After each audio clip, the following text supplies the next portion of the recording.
Welcome to RankLens. Today, we count down the top 10 most ingenious urban transit systems ever built. Cities build transit systems to move people. But some cities faced truly impossible odds: brutal geography, impossibly tight budgets, massive populations. They didn't just solve their problems, they invented entirely new ways to move millions of people.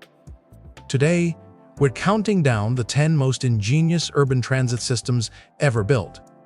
These aren't the biggest metros or the richest cities. They're the ones that dared to think differently. From suspended railways to underground cities, each solved a puzzle no one had solved before. The ingenuity is remarkable. The solutions will astound you, and the number one entry might genuinely surprise you. At number 10, Bogotá's TransMilenio (BRT). In the year 2000, Bogotá faced a brutal choice.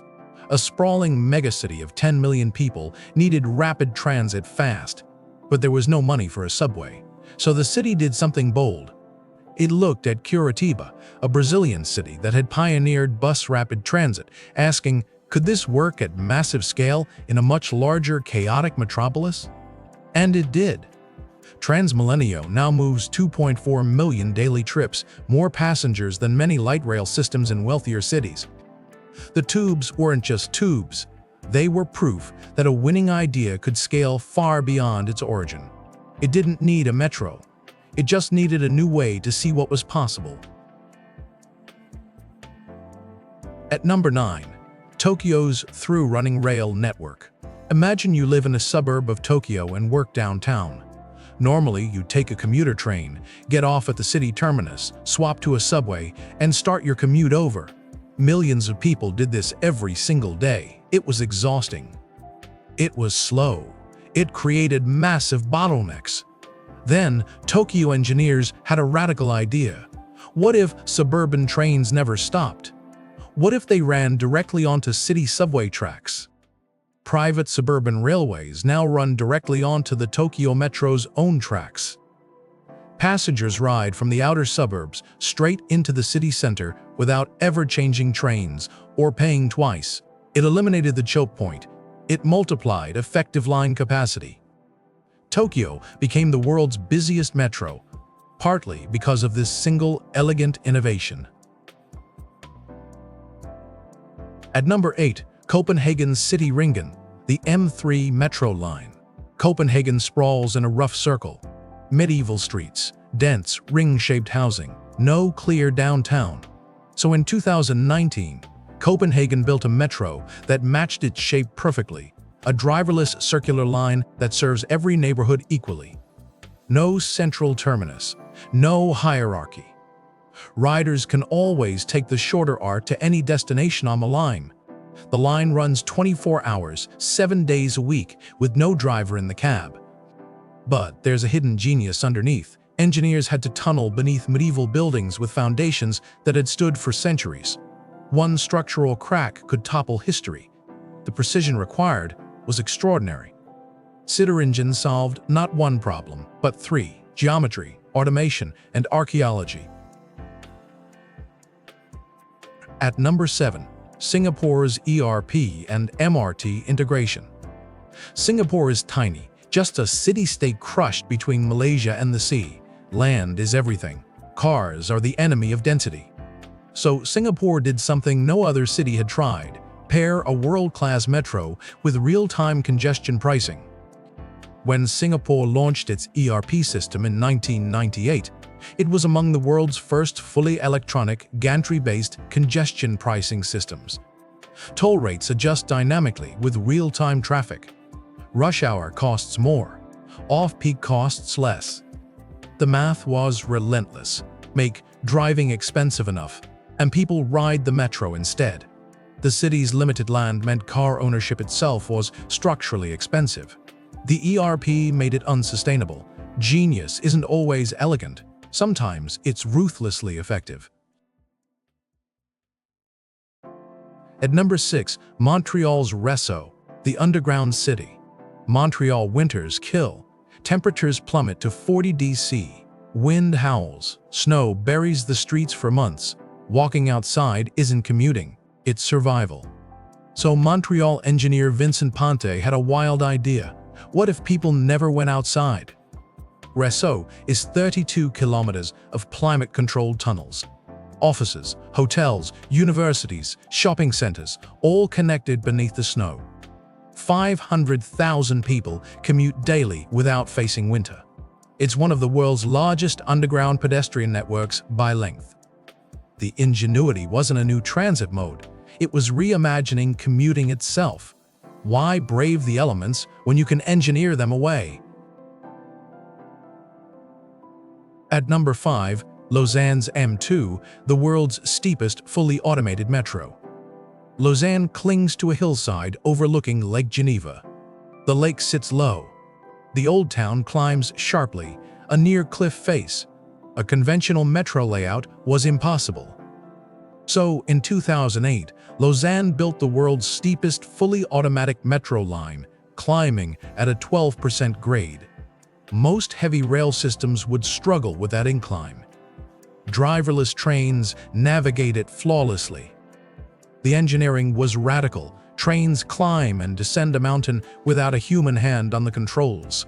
And the city? It solved the impossible geography with automation no one had tried before. The lake and the hilltop town are now seamlessly connected. At number 4, the Wuppertal Schwebebahn, the suspended monorail. In 1901, before subways, before tunneling, the Wupper River narrowed through a German valley so tight there was nowhere to build a normal railway. So engineers had an audacious idea: build the railway above the river, suspended in the sky. The Schwebebahn runs suspended over the Wupper for most of its route, a hanging monorail threading through the sky. It's the world's oldest electric suspended railway, still in daily service. 125 years old, carrying thousands daily, never touching ground. The narrow valley left no room for alternatives. So the Schwebebahn dared to build sideways. Impossibility became elegance. At number 3, Hong Kong's MTR, a metro that funds itself. Most subways are money pits. Cities build them, run them, subsidize them endlessly. Hong Kong flipped the model. Hong Kong is devastatingly dense and aggressively hilly. The MTR threads through mountains, connects islands, serves millions. But it's uniquely profitable because the MTR doesn't just run trains. It develops real estate above and around its own stations. Office towers, shopping centers, apartments, all built by the MTR itself, with trains running underneath. Revenue from property pays for expansion, operations, and growth. Its on-time reliability is among the highest globally. Hong Kong turned a metro into a self-sustaining engine. The stations became the anchor. The trains became the profit center. At number 2, Medellin's Metrocable, urban gondolas integrated with a metro. Medellín sprawls across steep mountainous terrain. High in the hills live the comunas, neighborhoods so poor, so isolated, so dangerous that you could barely reach them. Winding roads, no proper transit, no connection to the city below. Then in 2004, Medellín had a radical idea: cable cars, urban gondolas, the first city on Earth to integrate them directly into a metro network. The cable cars run from the metro stations up the mountainside, bringing hillside residents down to jobs, schools, and opportunity. The system is credited with reducing social isolation in some of Colombia's most marginalized neighborhoods. It's not the fastest way to move people. It's not the cheapest. But it's the only way to move these people home. Medellín didn't just build transit, it built connection. At number 1, Curitiba's bus rapid transit. Drumroll. This is where it all started. Curitiba is a mid-sized Brazilian city, poor by wealthy world standards. In 1974, it needed rapid transit but had no money for a subway. So a young engineer named Jamie Lerner asked a simple question: what if we took a bus, but made it run like a metro? Curitiba invented bus rapid transit entirely. Dedicated lanes, tube-shaped stations where passengers paid before boarding, pre-boarding cut-stop times. The stations were iconic, futuristic tubes, and they worked. A developing city achieved metro-level capacity on a bus line budget. It cost a fraction of a comparable subway, and it worked so well that transit planners in dozens of developing cities copied it wholesale.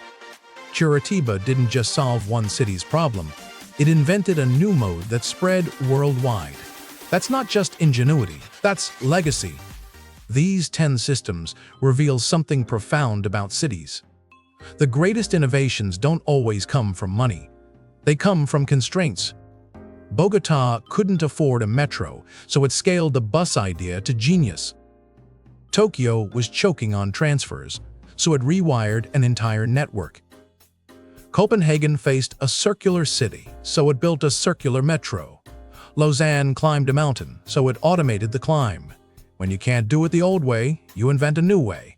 The cities that did were the ones brave enough to break the rules. These systems move billions of people annually. But more than that, they remind us that the best solutions come not from infinite budgets, but from refusing to accept that a problem is unsolvable. Geography, money, density, snow, mountains, rivers. These aren't excuses. They're prompts for ingenuity, and that's the top 10 most ingenious urban transit systems ever built. If you enjoyed this countdown, subscribe to RankLens for more.